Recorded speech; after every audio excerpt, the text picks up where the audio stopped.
Welcome back, Giants fans. It's preview time. Week number 3 against the Dallas Cowboys. The undefeated Giants play the 1-1 Dallas Cowboys, who got themselves a much-needed victory last week, a unexpected victory too, I must say. The Giants came into this game as, I think, 2.5-point favorites. Now they're favored by 1, so I guess people are betting Dallas, or maybe something with the injury report has changed that. But yeah, the Giants are still favored. That is good news. There are a good amount of injuries to pretty important players, so we'll go over those and we'll talk about what Dallas has done this year, what they're good at, what I expect from this matchup, and hope you guys enjoy the video. Leave your predictions in the comments, and let's get into it. So let's start with the injuries. We'll go through the important players on both sides. And it is Friday right now. The game's on Monday, so the injury report is not going to be as accurate as it would be for a Sunday game at this point, so keep that in mind. But Aaron Robinson, cornerback, appendix, DNP on Thursday. Wan'Dale Robinson with the knee injury, DNP on Thursday. Leonard Williams with the knee injury, he was a DNP on Thursday. Dane Belton got a limited practice. Same for Feliciano, same for Ojulari, same for Kayvon Thibodeau, and same for Kadarius Toney. So I do think the Giants are going to get their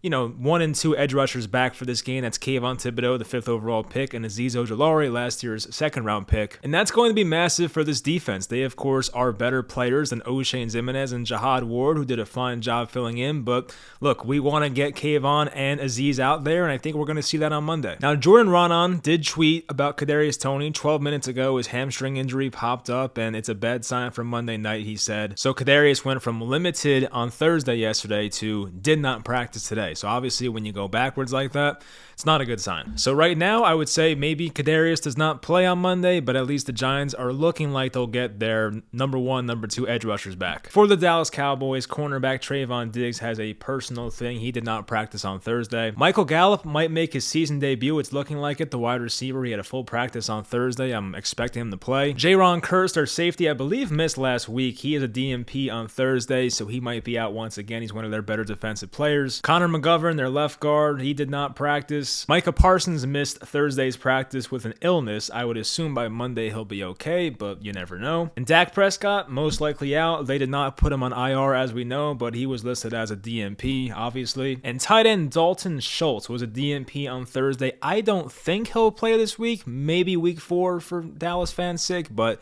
I don't think he's going to play Monday. I'd be surprised. So yeah, definitely some key injuries on both sides. We'll see who suits up and who doesn't, but at least these guys get the extra day to possibly make it out there. So what have the Dallas Cowboys been up to the first 2 weeks of the year? I can finally stop referring to last year's stats. We're 2 weeks in, so that's good enough. The Cowboys offense has been pretty below average so far. Of course, without having their starting quarterback, that's going to affect that, but they did play the Buccaneers defense, who was by far number 1 right now. I guess the Bills are up there too, but the Bucs defense has been great so far. And then, of course, they played the Bengals last week with Cooper Rush, their backup quarterback. But the Cowboys are 23rd in rushing yards per game, 89. I mean, that's not really the Cowboys' identity. As far as I know, they love to run the ball. They have been one of the top running teams for a long time, and we have not seen it so far this year. That, of course, coincides with the offensive line injuries and Ezekiel Elliott not looking that great. They're 21st in passing yards per game at 201.5. And this is a Cowboys team that definitely lost some weapons. They lost Amari Cooper. Guy had a great game last night, by the way. And they lost that one slot receiver that went to the Dolphins this offseason. I forget his name. I'll look it up. Cedric Wilson. That was the guy. And right now, they're 31st in the NFL in points per game with 11.5, only in front of the Colts, which is pretty surprising. Now, the Cowboys defense is much better. They are 19th in rushing yards allowed, but they are 6th best in passing yards allowed per game, 4th in total sacks, and only allowing 18 points per game. That's actually tied with the Giants for 9th best in the NFL. And that, of course, is the scary part about this Dallas team, is their defense. I don't fear their offense as much. This is not the days of Dez and Witten and Romo or even Dak, Zeke in his prime. This is not the same type of team. This Cowboys offense has now reached a point where it's not the same, and that's due to the offensive line injuries, the quarterback downgrade, the loss of weapons, and hopefully our defensive coordinator Don Martindale can put Cooper Rush, who has not had the most NFL experience. I think he has 2 career starts, but has not had the most experience. Put him in tough positions and blitz him a lot and force him into some bad mistakes. But the Giants' offensive line on the other side, they have to step up themselves. We know that Andrew Thomas has been pretty much flawless over there at left tackle. The rookie right tackle, Neal, hasn't graded out well according to PFF, but I thought he's been pretty good for the most part. But those interior guys have been a bit of an issue, and Mark Lewinsky at right guard's allowed some pressures. Of course, Feliciano and the rotation rotation of Izuda and Bredesen, it's always concerning there at center and left guard. And the Cowboys, of course, they can throw some good players at the offensive line, whether that's DeMarcus Lawrence. Micah Parsons might be the best edge rusher in all of football. He might be, well, Aaron Donald still walks this earth, I can't say that, but he's one of the best defenders in football. They also have Osa Odigizua, who of course his brother was drafted by the Giants back in, 2014, 2015, didn't have the longest career, but his younger brother has been playing pretty well for Dallas so far this year. Now, Dallas's corners are pretty exploitable for the most part. Of course, Trayvon Diggs gets a lot of attention. He had like 11 interceptions last year.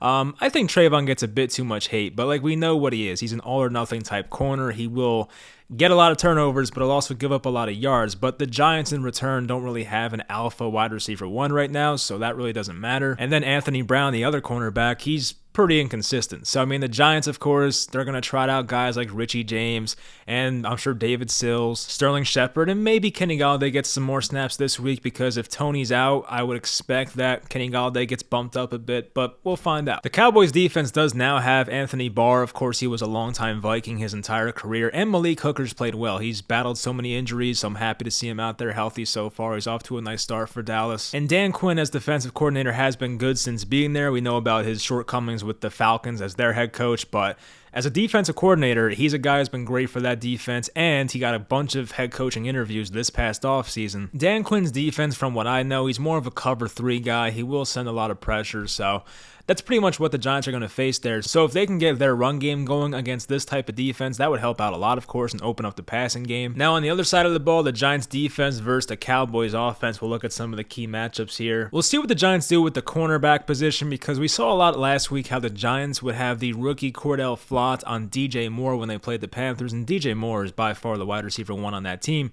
So do we see Adoree Jackson on Michael Gallup or CeeDee Lamb? That's going to be the interesting part of this game. But the Cowboys, assuming Gallup plays this game, they have a respectable top 3 receivers here. CeeDee Lamb is ridiculously talented. I very much love watching him play. Michael Gallup, as we know, has been a good wide receiver. It is his first game back, so you got to kind of temper expectations. But even Noah Brown, their slot receiver, has looked very good so far. I think he had like 5 catches, 90 yards, and a touchdown last week. But for the Cowboys offense, their tight end position has taken a hit, of course, with the Schultz injury. The quarterback position has taken a hit. Left guard spot has taken a hit. Left tackle has taken a hit. Even though Tyler Smith has graded out well so far, PFF gave him a 69.6 so far this year, so that's good. But, the offense with Tyron Smith is a lot better. I think Cowboys fans will admit that. And then the running back spot, Ezekiel Elliott versus Tony Pollard, is a constant debate with Cowboys fans, and I think NFL fans too are now just accustomed to making this argument. But there's things Tony Pollard does much better than Zeke. That includes explosiveness and just making big plays happen. But Zeke, as we know, is a excellent pass blocker. He has pretty reliable hands, and I just think the coaching staff probably trust him more. He has the bigger contract. Of course, Jerry Jones loves that guy. But as time goes on, we may see more Tony Pollard than Zeke. I mean, I would not be surprised if by the end of this season they're kind of splitting it 50-50 and not 60-40 or 70-30 like it has been in the past. Now for the Giants defense, you're probably looking at Kayvon Thibodeau, 2 rookies against each other here. Tyler Smith versus Kayvon Thibodeau could be the matchup at left tackle and the right outside linebacker spot. Then on the other side, Terrence Steele is probably going to be up against Azeez Ojulari, assuming he's playing. And Terrence Steele is actually graded out well too. He's at 73.7 this year, so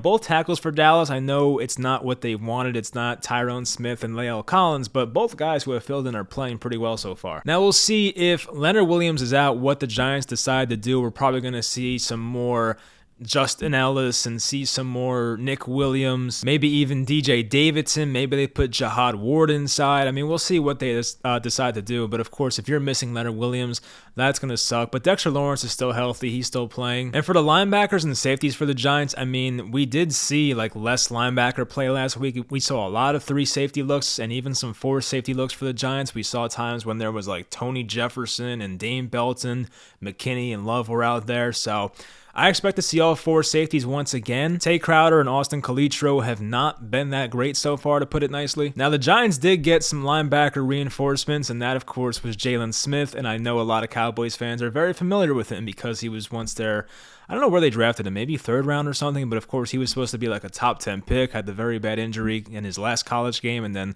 fell in the draft a bit to Dallas. But he joins the Giants again. We'll see if he plays this week or not. But yeah, overall, I expect a pretty low-scoring game, and it should come down to which team makes the most mistakes. Kind of like last week with the Giants. I mean, the Panthers gifted the Giants with 2 fumbles the first 5 minutes of the game. The Giants got good field position and gave them 6 easy points. I would hope it was more than 6, but they only got 2 field goals.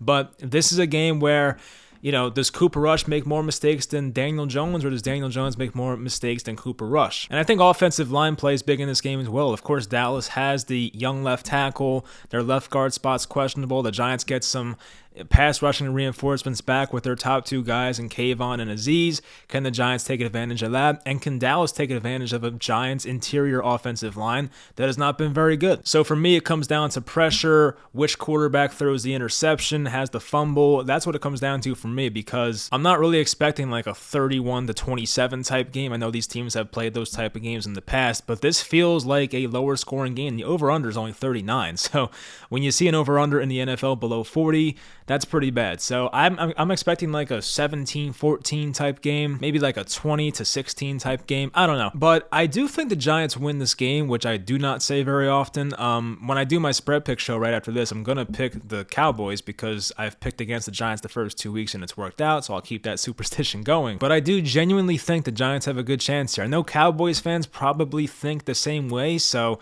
those are always the fun matchups when one fan base is confident they're going to win and the other fan base is confident they're going to win. So we're going to see what happens on Monday night. I'm super excited for it. Right now, I'm planning on streaming the game. So if you guys want to join me on this channel for that game, I'll be doing like the play-by-play commentary and have some hopefully positive reactions throughout that game. So if you guys want to join, then feel free. So yeah, Cooper Rush is undefeated as a starter. So hopefully the Giants can put an end to that. So that's going to do it. I hope you guys enjoyed the video. I will talk to you guys Monday night, and let's hope the Giants can keep this going, get to 3-0, and maybe even 4-0. We'll see how it goes, but one game at a time. So anyway, I hope you enjoyed. I'll talk to you guys next time.